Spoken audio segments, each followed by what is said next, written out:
Good morning.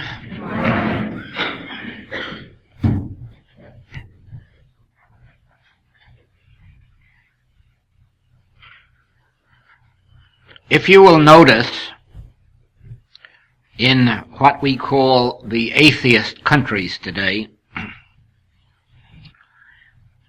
that the atheists are actually those who are in some way in government, the upper brackets of society in those countries, and that the masses are still religionists. The masses are still crying for churches and for their old religions. And as always, the masses are stupid.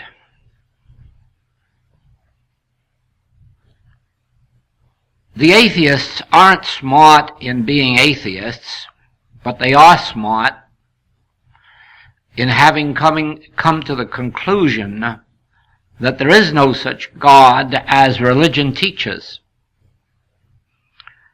They have awakened to the fact that there is no such God as is taught in the religions of the world, and they have the courage to throw it out.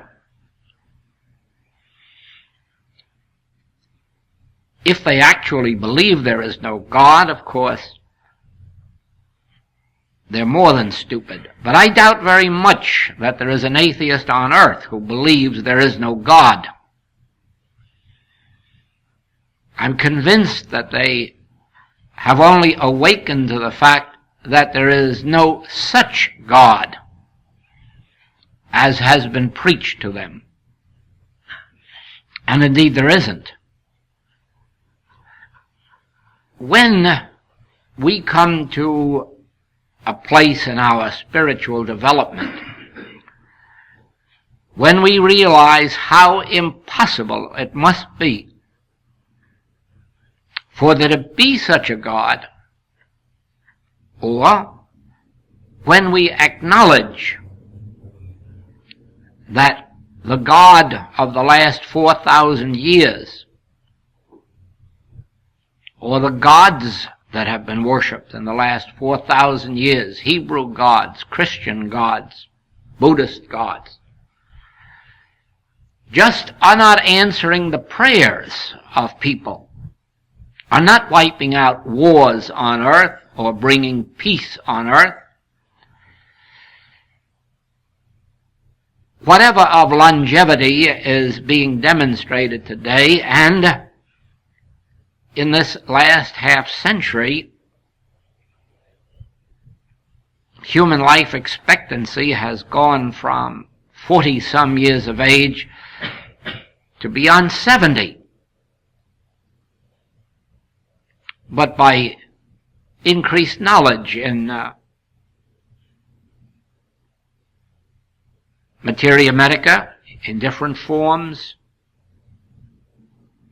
a better understanding of foods, cleanliness, sanitation,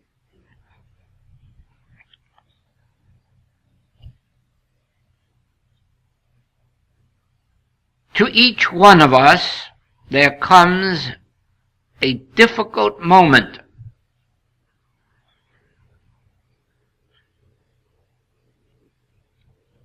Unfortunately, that moment lasts longer than a moment. It may last days, weeks, or months before we can suffer through that agonizing period of recognizing that we and the world at large have been deceived with concepts of God, erroneous concepts, false images,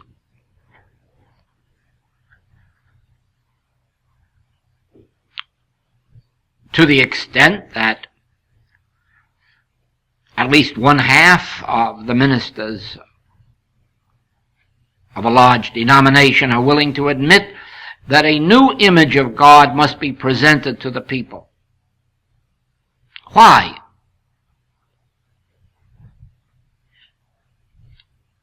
Because that which has been presented has not been God, but an image, and a false image.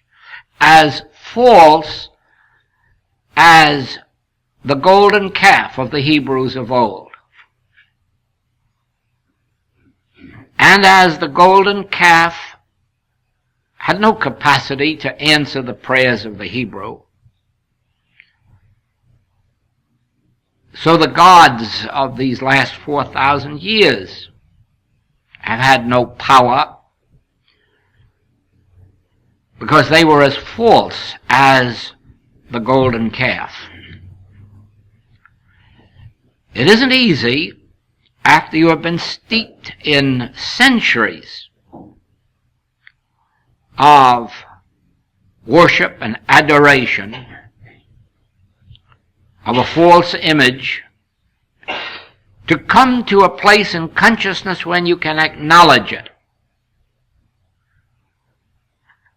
and ask yourself, what is God? What is God? Not who. That would be bringing up another false image, substituting one false image for another. But what is God? What is omniscience? What is omnipotence? What is omnipresence? Think for a moment of the word omnipresence. All presence, presence filling all space, presence where I am, whether I make my bed in heaven or whether I make my bed in hell, or whether I walk through the valley of the shadow of death, I am in the presence of God. What is that presence of God that is with me in heaven or hell or death? It is even said,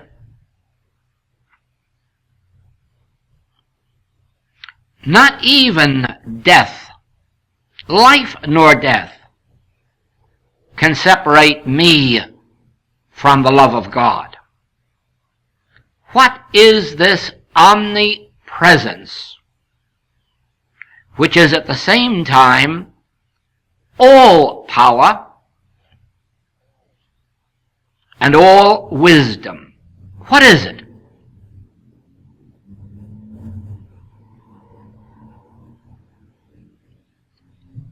As you can maintain this question in your mind without fear that there is any God going to punish you for it, as you can divest yourself of faith in that which has never warranted your faith, and seek an answer to the question, what is this presence that is always with me,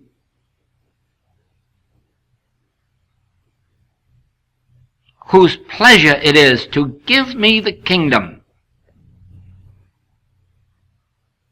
that which knoweth my need even before I do, that which goeth before me to make the crooked places straight, that which prepares mansions for me. What is it? Because it hasn't done all of those things. What is it?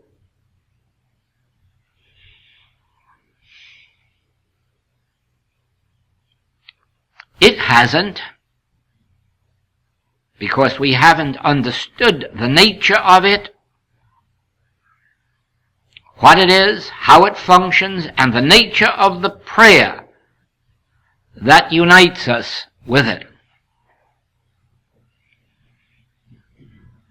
If we haven't the courage to acknowledge that what has been given to us in the past 4,000 years has not stood up, has not answered, has not functioned, we never will be ready for the next step.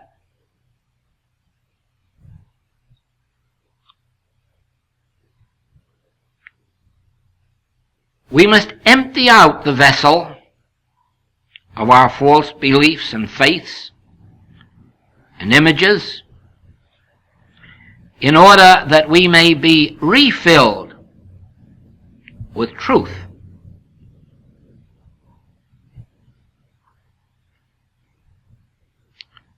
Has the world shown forth any evidence of an omnipresence, of a divine presence,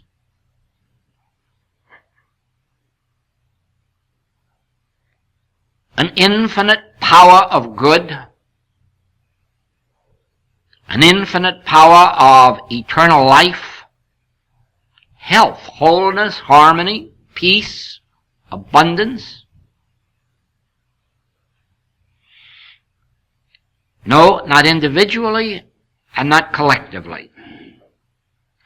Individually, in all ages, there have been some few, and some few followers of some few, who have attained the wisdom, the understanding, and the actual demonstration of omnipresence. Just because the gods of this world have failed the world, or just because the people of the world have failed the one God, let us not make the mistake of atheists and believe that there is no God. Let us rather acknowledge that we have not sufficiently searched and sought, but rather we have accepted the beliefs, the opinions, the theories that have been handed to us without questioning for ourselves. If freedom has any meaning at all,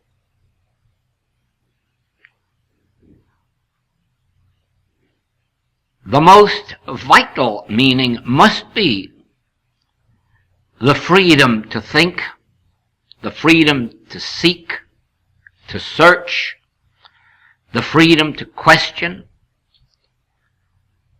the freedom to discover, until we do arrive at the goal we are seeking. And that goal is life harmonious. Why should we for a moment deny that that is our goal individually, even in being here in this room?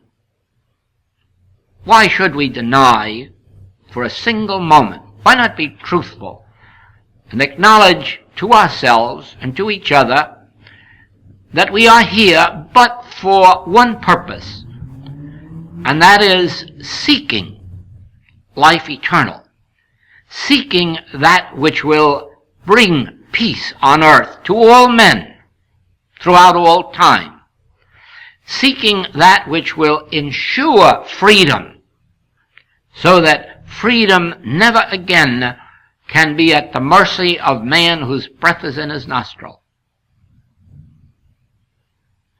Why not acknowledge that our only hope is that we may find that which, in setting us free individually,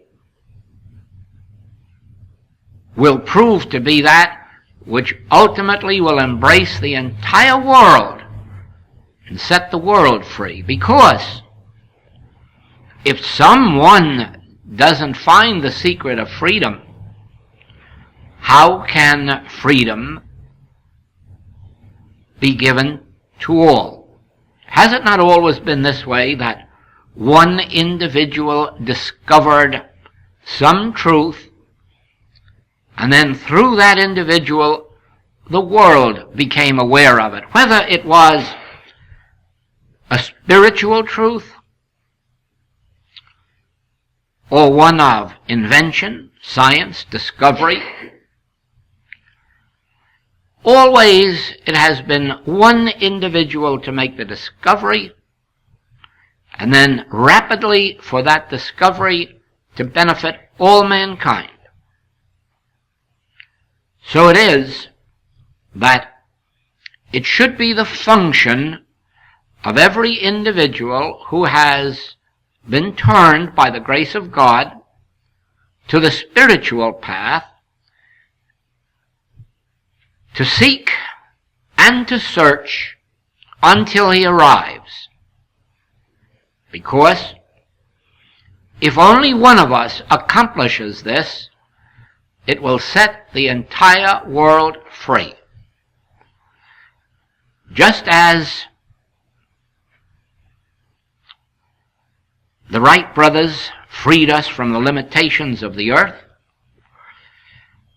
Edison freed us from the limitations of darkness, DeForest freed us from the limitations of space and hearing,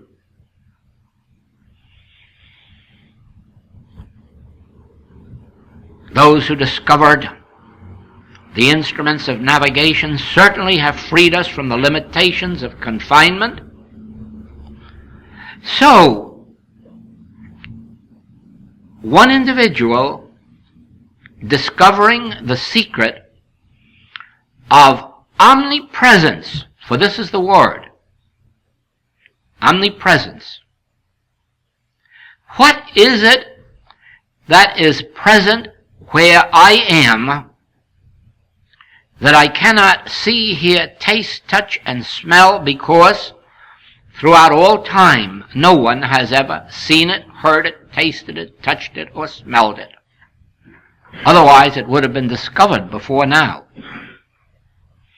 Otherwise it would have been discovered by others than the mystics who attained it. What is it then that is present where I am? Whether I am comfortably situated here, or whether I may at the moment be in some hell of sin, false appetite, disease, age, or even death. What is it that can set me free?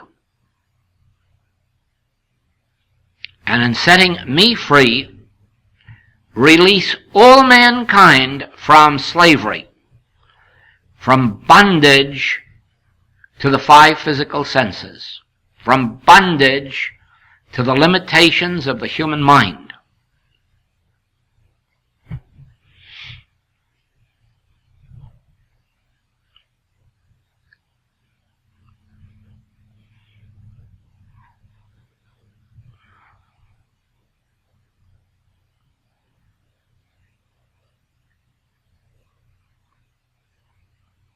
I asked a medical man this question: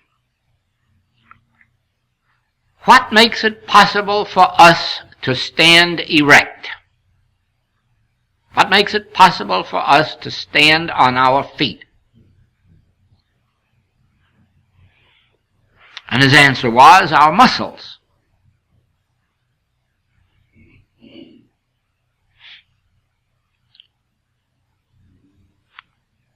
What becomes of our muscles when we faint, when we become unconscious, when we die? Do we not have muscles? Yes, we still have muscles. Then why aren't we standing erect? Or why can we not stand erect? We have the same muscles when we're fall asleep. Same muscles when we fall unconscious. Now this answer, muscles, represents material sense, because to material sense this is true. We stand because of our muscles. The firmer our muscles, the harder, the longer we can stand. But once you have touched this other realm of consciousness, spiritual consciousness, you will discover that the muscles cannot keep you erect.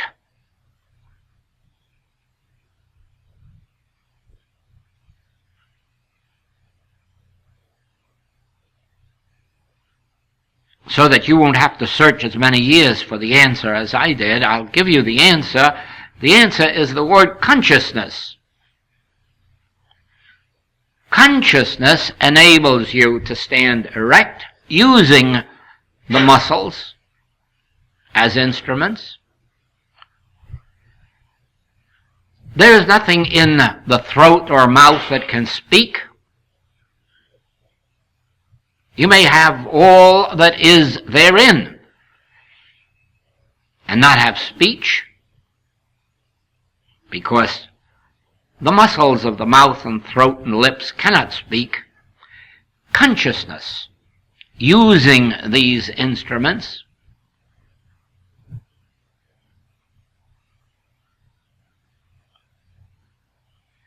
consciousness is the secret of life.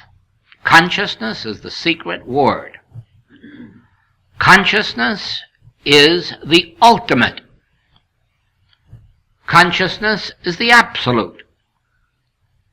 Consciousness is the creative source, presence, power, law, cause. Only when you reach the word consciousness do you have the entire secret of life. You cannot even have health without having first a consciousness of health. It is for that reason that our work in the Infinite Way is not demonstrating health for anyone, but rather demonstrating for them the consciousness of health. There is no way spiritually to demonstrate supply for anyone, regardless of how much money you may bring to them. It isn't supply, because even the largest amount of supply has a way of withering away. But you can bring to an individual or to this world a consciousness of supply, and then they will never lack. Those who attain the consciousness of health have health. Those who have the consciousness of supply have supply. Those who have a consciousness of music have music. Those who have a consciousness of art have art. Now you may have the same body that a concert pianist has, or a violinist, or musician of any instrument. You have the same body, the same brains, the same arms, hands, and feet. You have it all. But you probably will never be a concert musician. Certainly not unless and until you attain the consciousness of the mastery of music.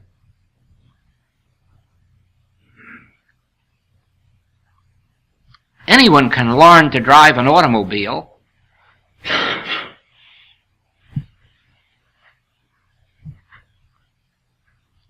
as you can prove by the fact that more people have been killed by automobiles than by wars.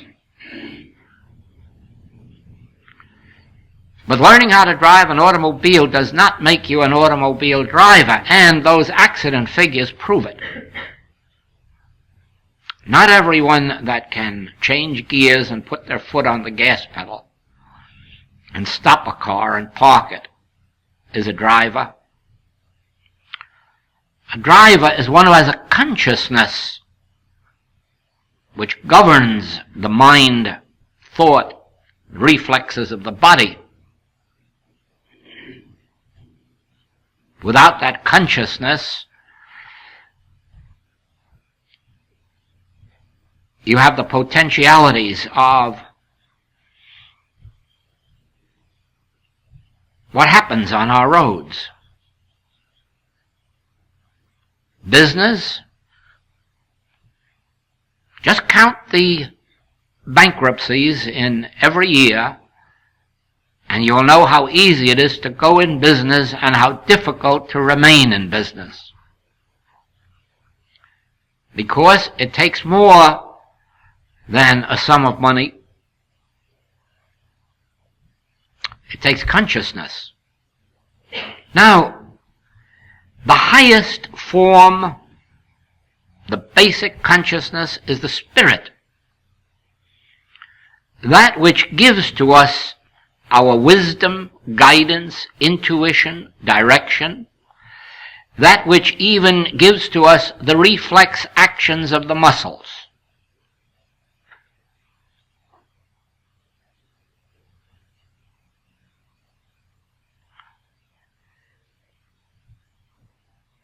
To understand consciousness will eventually enable you to understand the nature of omnipresence, because it is consciousness that is omnipresence. Without consciousness, you merely have the 5 physical senses and a human reasoning power based on experience. But with consciousness, you have access to the infinite wisdom, strength, power, government of God.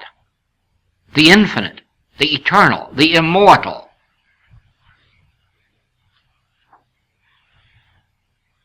With this comes an understanding of the nature of prayer. Now, in our sense world, there is a person called I, Joel, for example. And I, Joel, want to do something, desire to do something, would like to do something, and if I'm not religious, in the orthodox sense of the word, I try to do it myself. I think, I plan, I hope, I save, and sometimes I get somewhere, never achieving the fullness of what I have in mind. Or if I do, I find it to be unsatisfying, sometimes even frustrating. If I am religious in the orthodox sense, I pray to God to help me. And I actually expect that there is a God that is going to help me do my will, get me my way.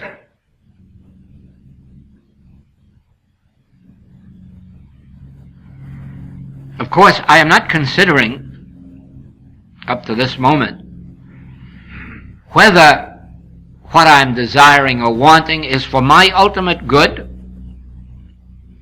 or will enhance the happiness of my family, or will improve the world, or even if it will not in some way harm some who are in the world. Many times a success in business means the failure of someone else.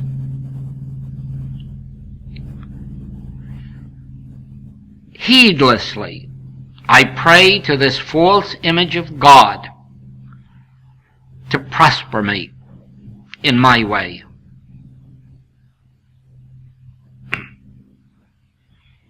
Or my nation when it is at war. Or my nation when it is embarked on an erroneous economic program. Nevertheless, I pray to God for its success. And I pray in vain. With the first glimpse of the word omnipresence,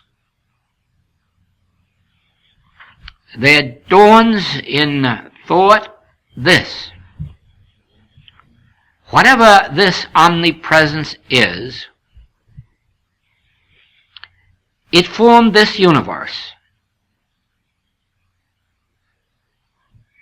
We have approximately 7/8 water and 1/8 land, and undoubtedly there is some reason for this. The stars, the planets move in certain orbits, and since this has been true for as many years as has been known, must be a reason for this. In other words, this omnipresence that formed this universe must at the same time be a divine intelligence, an infinite intelligence. Even if we look at the human body, no individual planned this system of heart, liver, lungs, and blood system, brain and nerve system. No human thought that up. No human laid that out on a planning board. There must be an intelligence that formed this human body.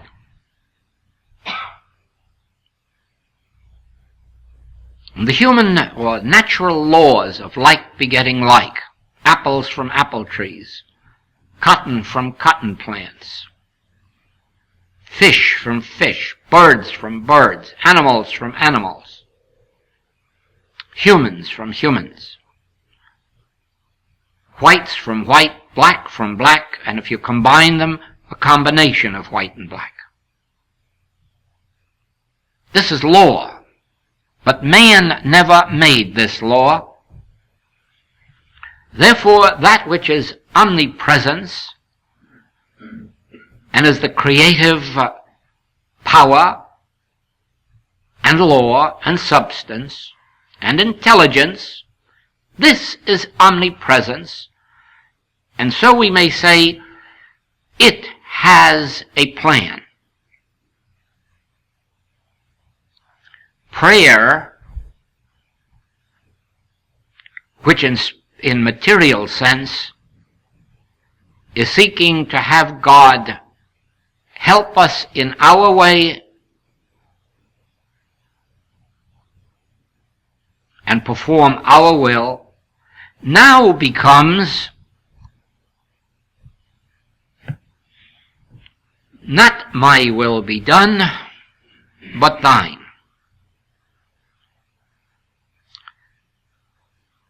Thou performest that which thou hast appointed for me to do. Therefore, I cannot seek thy help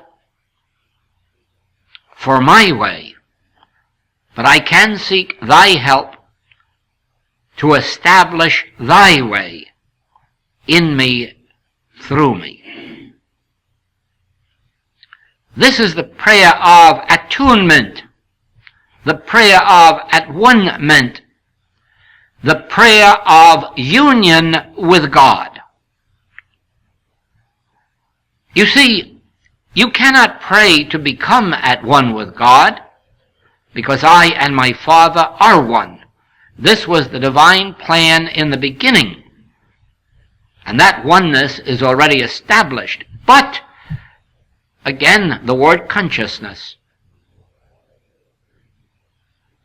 Until you are consciously one, the relationship of oneness is not functioning for you. And to become consciously one means only to surrender my will. Let me be the instrument for thy will, for thy purpose.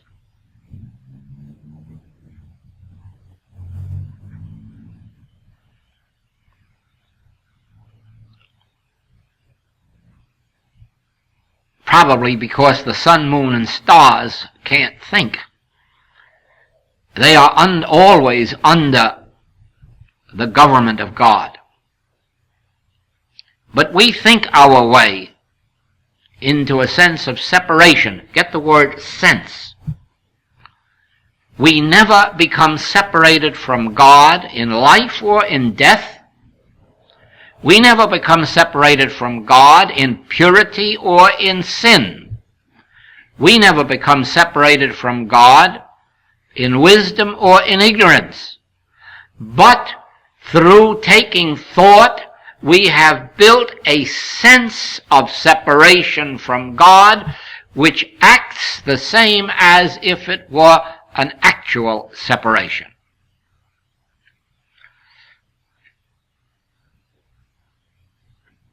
It is the same as if we had a fortune, but had lost our memory of it, our sense of it. We would be as poverty-stricken as if we had no fortune. And indeed, we have a fortune, the good fortune of being one with infinity. How much more fortune could we have than access to infinity, eternality, and immortality, and all in one way only, not by praying for it, by attaining a consciousness of it, by at-oneing ourselves. The declaration, I and my Father is one, is as false an image as praying to the golden calf.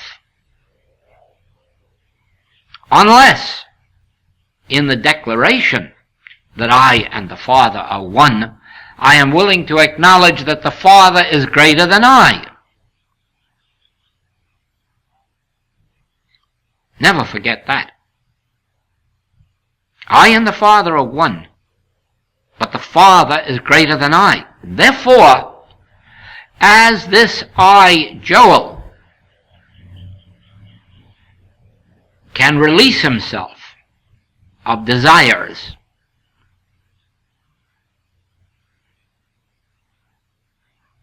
I and my Father are one, and thou, the Father within me, performeth that which thou givest me to do. Thou dost not perform my will, thou performest that which thou givest me to do. Therefore, let me know. Speak, Lord, thy servant heareth. Let me know thy will, and I will walk in it, so that I can say with Paul, I live, yet not I. Christ liveth my life.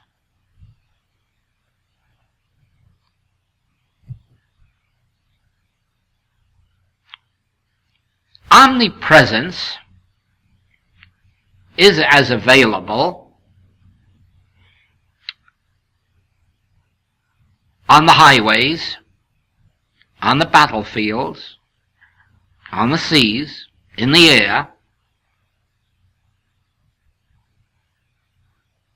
as when we're tucked away in our mother's arms.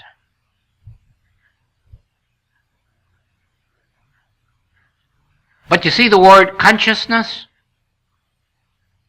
Here it is again. Unless we are conscious of omnipresence, the sense of separation is operating. Material sense is a sense of separation from spirit, consciousness, cause, the Father.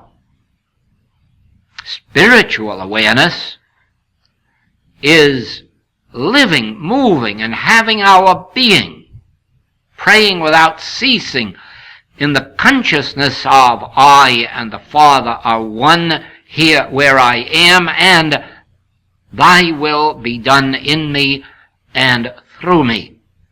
Thy grace is my sufficiency, not my planning, not my personal ambitions, hopes. Thy grace is my sufficiency, but to say thy grace is my sufficiency to help me do that which I want to do is sacrilege. Thy grace is my sufficiency as long as I am willing to be about my Father's business.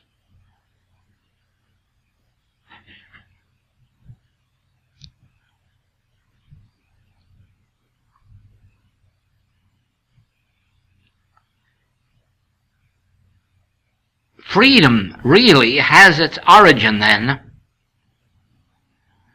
in our relationship to deity, because there is no other freedom. There is no other freedom on earth than that freedom which we attain through conscious oneness with our source.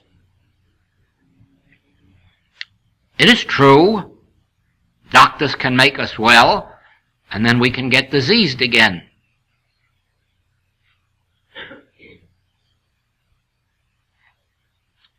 A truce can be signed, and there'll be a temporary peace on earth, and then there'll be war again. Noble men are born on earth, a few, at a given time, and they bring to their generation political, economic, and religious freedom.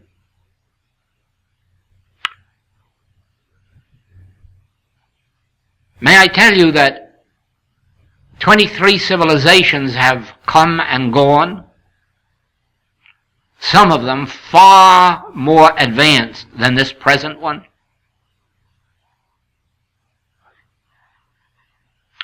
No one can give you your freedom except temporarily, whether it's freedom of health, freedom of art, freedom of music, freedom of religious worship, freedom of political freedom, economic freedom. No one can give you this except as a temporary measure, and then not to all.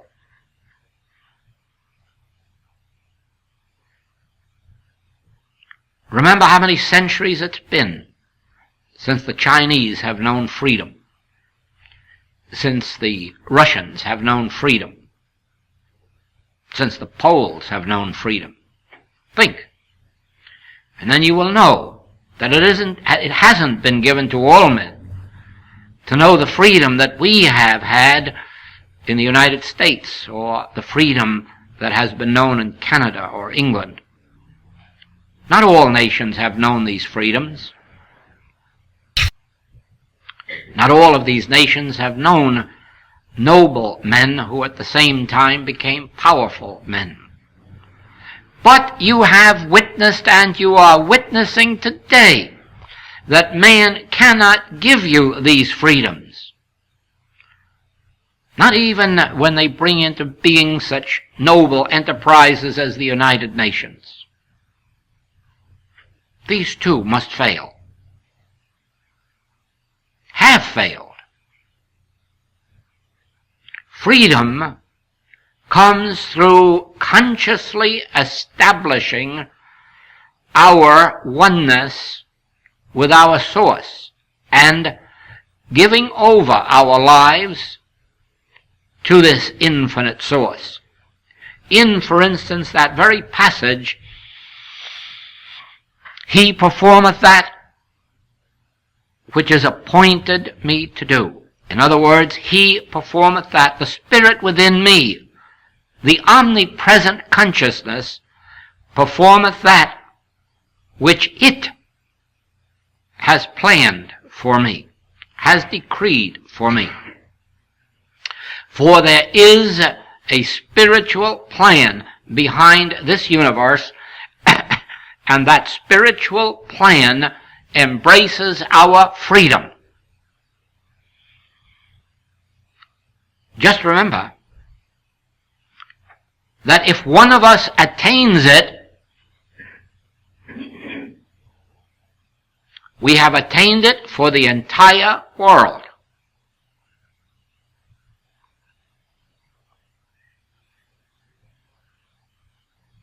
One with God is a majority. One attaining the realization and demonstration of omnipresence at the same time demonstrates omnipotence and omniscience, and just as the very moment that the Wright brothers flew 12 minutes, they set the world free from the limitations of the earth, even though it has taken a span of a half century to bring us to our present development of air flight. When one attains spiritual freedom, he attains it for the entire world, even though it may take a century for the demonstration on earth of the fullness and fulfillment of this freedom.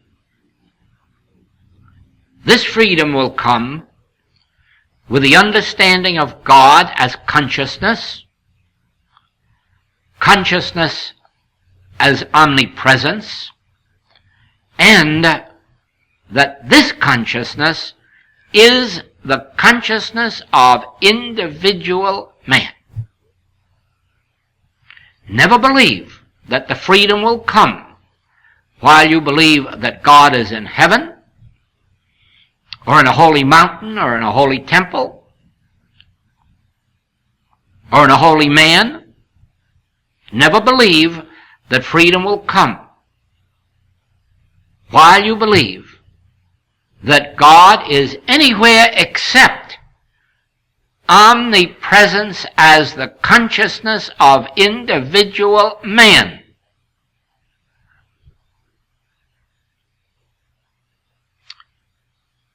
When you are bound by some sense of limitation and turn to a spiritual practitioner for help, the help you get is the realization on the part of that practitioner that God constitutes your individual consciousness.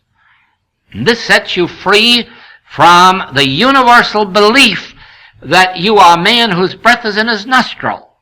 It sets you free from the belief that you were conceived in sin and brought forth in iniquity. It sets you free from the belief that you are a mortal man with a mortal body. Just the realization on the part of the practitioner that God constitutes your individual consciousness, your soul, your mind, your being, and that even your body is the temple of the living God. This is what sets you free. Now, if this is true, or rather, since this is true, demonstrably true, then do you not see that one individual, or two or more gathered together, or 10 righteous men, only 10, knowing that God constitutes the consciousness of individual man, will set this entire world free, because the only slavery there is, the only bondage there is this belief that we are man. Man, mortal man, insignificant man.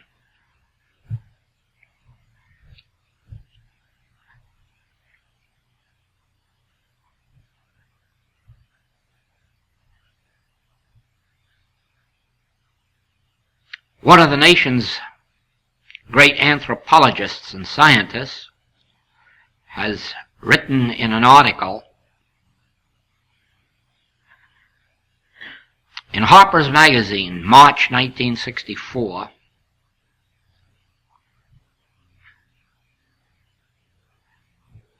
that the limitation is in believing that we are man.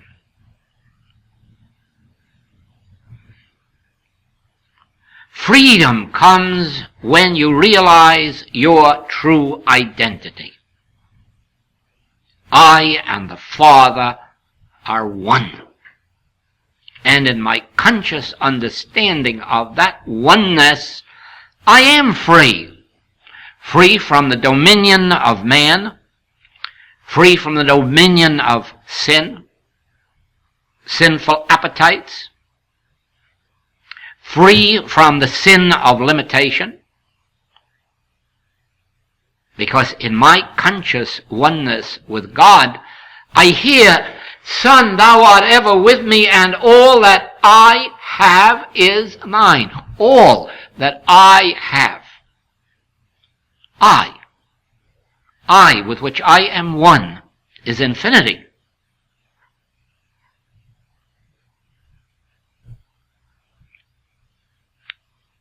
Could we have immortal life if each one of us had a life of our own? No, life would end with the grave. It is only because I, the Father, and I, the Son, are one, that I know that life began before birth, before conception, and life will continue after the grave. Unto eternity, I will never leave thee nor forsake thee. I will be with thee unto the end of the world. There's no such thing as an end of the world, because as long as there is consciousness, consciousness will be expressed. There can be no such thing as unexpressed consciousness. That itself means unconsciousness. There can be no such thing as unexpressed consciousness. Therefore, as long as there is consciousness, consciousness will be expressing itself as a world, and as men and as women. But it will always be that infinite divine consciousness expressing itself individually.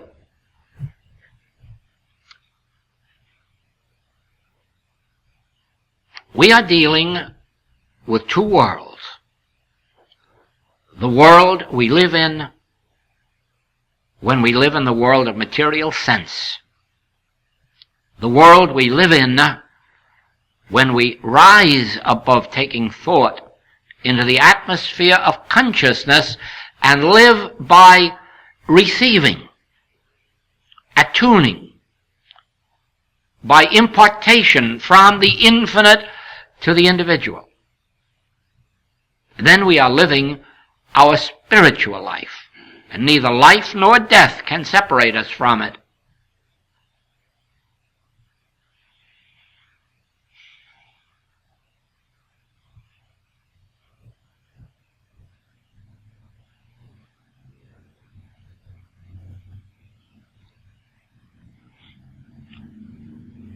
All of this brings to the surface the word fear.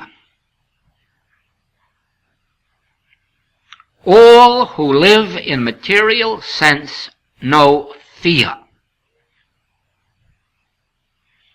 There are no such things as heroes in the sense of people who do not know fear. there are heroes who perform great deeds in spite of their fears.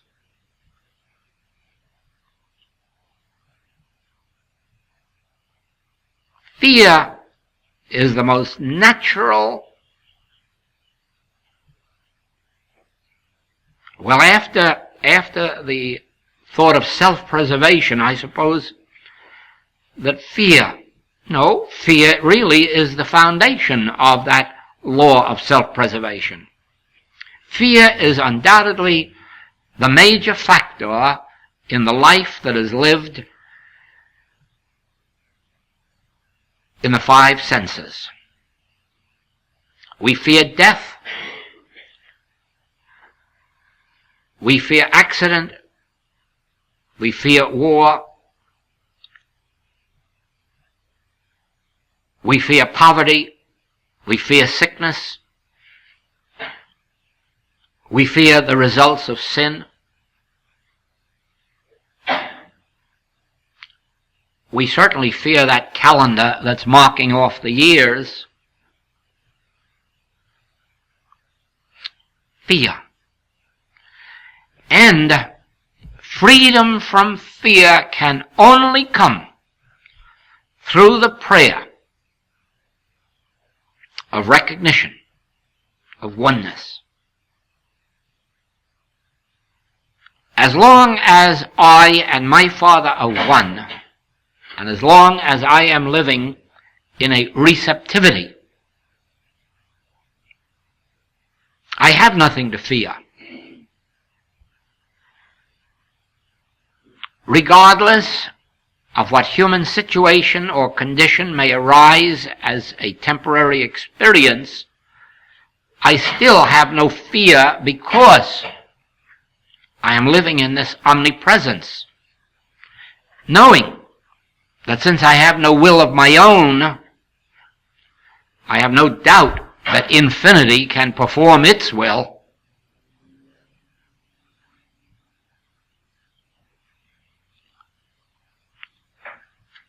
I can give you an example of this in the early experience of my work in the infinite way. When it began, without any students and without any finances, and the one truth that I had to cling to was that I didn't make up this message. I didn't invent it. I didn't find it somewhere. It came to me from the invisible.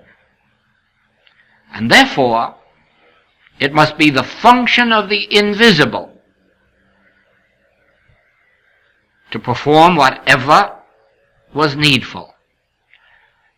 And this has been the one continuing truth that has been with me throughout these 17 years, that the infinite way was not mine, not my invention. I didn't make it up. Every principle has been given to me by impartation from within, even those that have been confirmed as age-long wisdoms. Even those were not given to me from books, but from within. Therefore, that which has given it to me must be with me to perform whatever it wants to be done. And with this work has covered the globe. I don't have to rehearse to you now